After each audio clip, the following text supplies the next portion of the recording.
اسمي شمس ديري، قوات وحدات حماية المرأة يبجة. بهذا اليوم نهنئ جميع عوائل الشهداء، أمهات الشهداء، نهنئ الشعوب بشمال وشرق سوريا. بهذا اليوم نحب نهنئ قائدنا كمان، لأنه بهذا اليوم اختفى الظلام من حياتنا.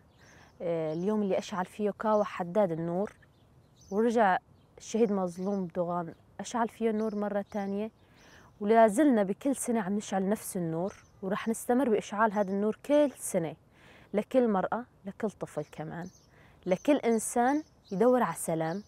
رح نضل عم نشعل هاي الشعلة كل سنة من 21 آذار، ورح نضل نهنئ كل شعبنا بهاي السنة، خاصة المرأة بكون إنه لها كان دور كثير كبير وفعال بإشعال هاي الشمعة، أو إشعال هاي النار. ما فينا نوصفها بإنها شمعة، لأن هي نار كثير كبيرة بقلب كل إنسان ثوري. فينا نقول بقلب كل مرأة ثورية بالشكل الأدق أو الأصح. اليوم نحن بقرن ال21، كمان رح نرجع نشعل شعلة نوروز مثل كل سنة ب 21 آذار، لحتى تضل عم تضوي لهالسنة وللسنة اللي بعدها ولكل سنة فيها رح يكون فكر القائد.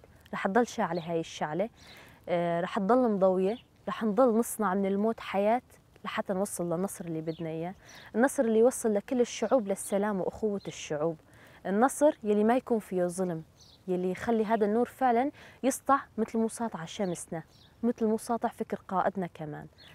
على هذا الأساس فينا نهني كل عوائلنا، ومنوعدهم ومنوعد أهالي شهدائنا إنه ما رح نستسلم، ورح نكمل على خط المقاومة، خط مقاومة النور، لننشر هذا النور، ننشر هذا الفكر، ونرجع كل شبر من أراضينا. ونحن بنتعهد كقوات يبجي حماية المرأة، رح نرجع كل شبر من أراضينا، رح نخلي كل شبر من أراضينا تحتفل ليل مع نهار بشعلة نوروز، لأنه هذا حق من حقوق كل إنسان طبيعي عايش على وجه هذا الأرض. وبهذا اليوم كمان نحب نستذكر شهيد زيلان، شهيد سارة، شهيد مظلوم دوغان، لأنه بالنسبة إلنا هن شعلة النور اللي عم نمشي على طريقهم، ورح نضل ماشيين على طريقهم، لأنه هذا هو الطريق الصح بنظر كل مرأة ثورية وكل مرأة بقوات يبجة.